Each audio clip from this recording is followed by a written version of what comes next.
नमस्ते फ्रेंड्स। आज मैं आपको ऐसी रात में लेके जाना चाहता हूँ जो सबसे ज्यादा दर्दनाक थी भारत के लिए। एक नया अनुभव, दर्द भरा, जिससे बेहद दुख पहुंचा, सिर्फ भारतवासियों के नहीं, पूरे वर्ल्ड के लिए।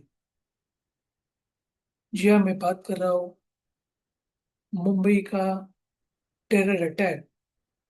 26/11 भी उसे कहते हैं।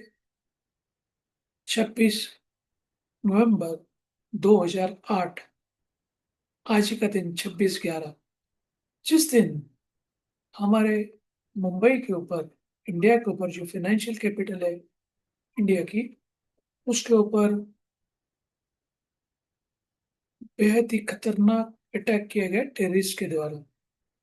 और उस टेररिस्ट अटैक में भी कैसे हमारे पुलिस, फौजी, डॉक्टर, बहुत सारे लोग एक साथ मिलके एक लीडरशिप का लेसन्स भी हमें सिखा के गए। असली नेता वही है जो दूसरों को अपने से पहले रखता है। ताज स्टाफ, ताज होटल, जो 7 स्टार होटल है, जिसके ऊपर अटैक किया गया था, वो टेररिस्ट लोग जब भी अंदर आ गए, उन्होंने गोलियों की बौछार चालू कर दी। बहुत सारी जगह पे आग लगाना भी चालू किया था और डराना भी चालू किया था। ऐसे केस में जैसे स्टाफ, जो स्टाफ जहाँ पे, जिनके पास ना कोई हथियार था, ना कोई एक्सपीरियंस था, ना कोई ट्रेनिंग दी गई थी, वो सिर्फ कॉमन शेफ थे, कई वेटर थे, कोई हाउस के लोग थे, लेकिन उनका फोकस सिर्फ एक ही था कि हमारे मेहमान जो ताज होटल में रहने के लिए आए थे, वो कैसे सुरक्षित रहे। उनकी जान जोखिम में डाल के खुद वो स्टाफ, खुद की जान को ऐसे बुरे टाइम पे सब मेहमानों को कैसा बचाया जाए, उसके लिए कंटिन्यूस मेहनत कर रहे थे। बहुत सारे लोगों ने अपने इंसानी ढाल बना के उनकी जान बचाई। कई लोगों ने बच्चों को वो आग से, धुएं से बाहर निकाला। तो इससे हमें यही पता चलता है कि लीडरशिप यानी नेतृत्व कोई पद से नहीं आता है। उनके पास कोई पोजीशन नहीं थी, कोई पद नहीं था, सिर्फ जिम्मेदारी से पैदा होता है। दूसरी बात होती करेज से। जब अटैक हो गया था ताज होटल के ऊपर, तभी पुलिस वहां पे पहुंच गई। मुंबई पुलिस के पास ना तो कोई हथियार लेटेस्ट वाला था, ना उनके जैकेट्स लेटेस्ट वाले थे, बुलेट जैकेट, ना उनकी कोई तैयारी थी, ना उनके पास ऐसा कोई ट्रेनिंग था, क्योंकि वो पुलिस का काम होता ही नहीं टेररिस्ट को हैंडल करना। लेकिन इस सिचुएशन में भी उन्होंने जो भी उनके पास था, उससे वो लोग आगे चले गए और टेररिस्ट को मार गिराने के लिए अपने पास जितने भी सारे हथियार थे, उस हथियार से उन्होंने लड़ना जरूरी समझा। उस डर के बावजूद भी, जिसमें उनकी जान जानी ही जानी थी, ये पता होने के बावजूद भी उन्होंने वो कदम उठाया।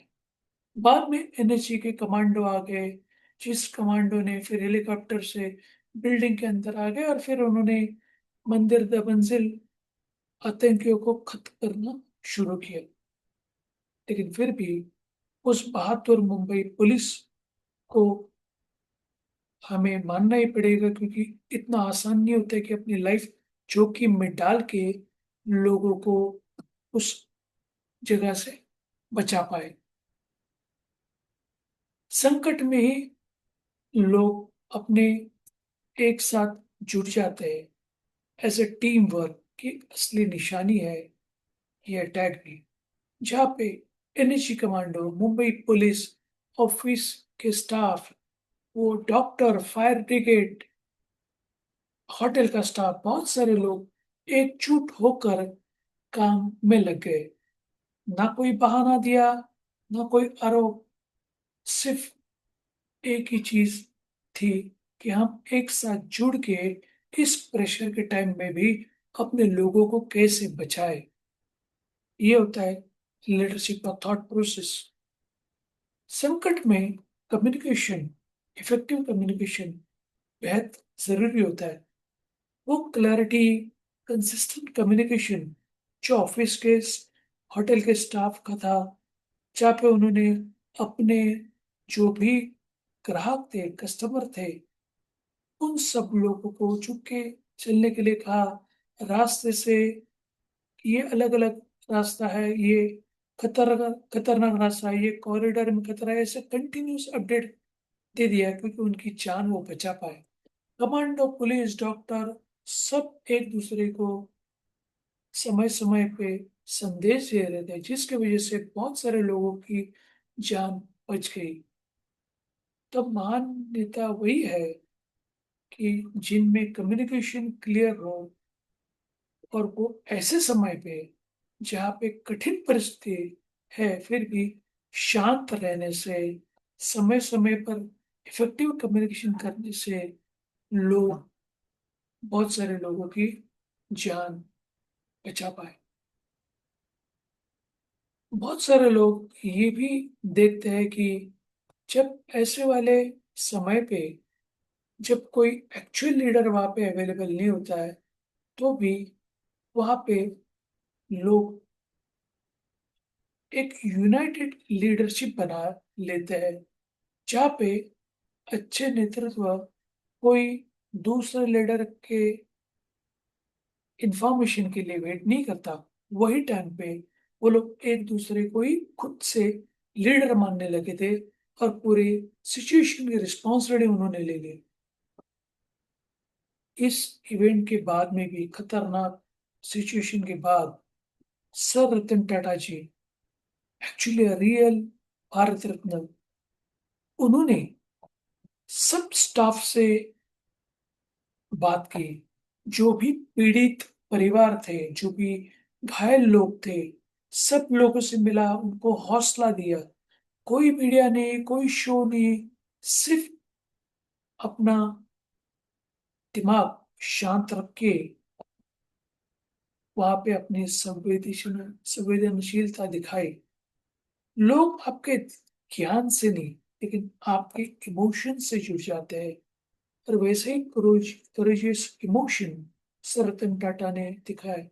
अपने आग के सामने पूरा होटल जलते हुए देखने के बावजूद भी लोगों को करुणा भाव से मिलना, उनकी तकलीफें समझना, उनके साथ रोना, उनको मदद कर लेना, ये एक ग्रेट लीडर की ही निशानी है। तो इस कहानी से, ऐसे इवेंट से हम यही सीख सकते हैं कि जब हम लोग एकजुट हो जाते हैं ऐसे वाले सिचुएशन में, तो एक यूनाइटेड लीडरशिप बन जाती है। हमारा करेज, हमारा साहस, हमारी ह्यूमैनिटी, मानवता, हम जिम्मेदार बन जाते हैं उस वक्त में। तो हम कितने भी कठिन समय हो, कितने भी बड़े टेररिस्ट हो, उनके पास कितने भी बड़े हथियार हो, कितना भी बड़ा प्लान हो, फिर भी हम उनसे फाइट करके अपने लोगों को बचा सकते हैं। नेतृत्व कोई पद से नहीं आता है, खतरा उठाए गए कदमों से वो परिभाषित होता है। तो हमें यही देखना चाहिए कि हमें हमेशा जिम्मेदार लेनी चाहिए, हिम्मत बनाए रखनी चाहिए, और कंटिन्यूस कम्युनिकेशन के द्वारा अपने लोगों को बचाने के लिए पूरी जान अपनी जोखिम में डालनी चाहिए। वो टाइम पे लोगों ने ये नहीं सोचा कि मुझे क्या मिलेगा, लोगों ने ये सोचा कि मैं क्या दे पाऊंगा, मैं क्या कर सकता हूँ। यही सोच लीडरशिप की बड़ी मिसालें देखी गई। मैं उस सब पुलिस को, एनर्जी कमांडोज को, होटल के स्टाफ, डॉक्टर, सबको सैल्यूट करना चाहता हूँ, क्योंकि वो रियल हीरोज है। They are not real heroes, they are real heroes. और चूंकि आज 26/11 की ही नाइट है, इसके लिए मैंने ये इंफॉर्मेशन शेयर करना जरूरी समझा। और एक बार पुनः उन सब लोगों के प्रति करुणा भाव जागरूक करते हुए और रियल हीरोज को वापस मैं सेलेक्ट करता हूँ। आशा है कि आपने भी ऐसे करेजियस लेसन्स इस दर्द भरी कहानी से सुना होगा।